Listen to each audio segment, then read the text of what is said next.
काय केलं होतं, काय फळ मिळालं. हे सिद्धरेषेच्या सिद्धरेषा सिद्ध झाल्याच्या नंतरचं चरित्र आहे बरं का.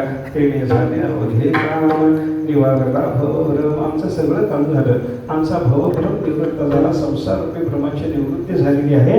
हे फळ आम्हाला मिळालं, परमपद प्राप्त झालं. सिद्धरेषा आमच्या ठिकाणी निर्माण झाली.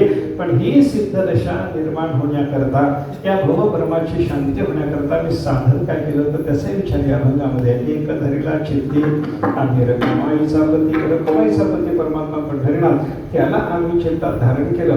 त्याच्यावर आमचं सगळं काम होऊन आमच्या भवभ्रमाची निवृत्ती झाली.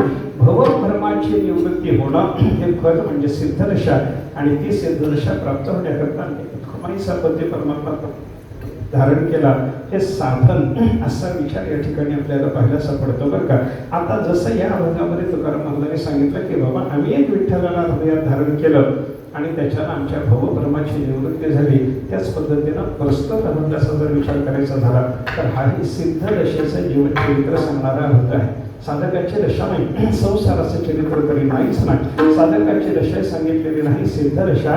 कारण सगळ्या जगात प्रकाशरूपी परमात्मा दिसणं ही सिद्ध दशेचं वर्णन आहे. आणि ही सिद्ध दशा प्राप्त होण्याकरता आम्ही काय केलं होतं तर कंठात कृष्णमणी धारण केला. महाराज ग्रंथी धरेला कृष्ण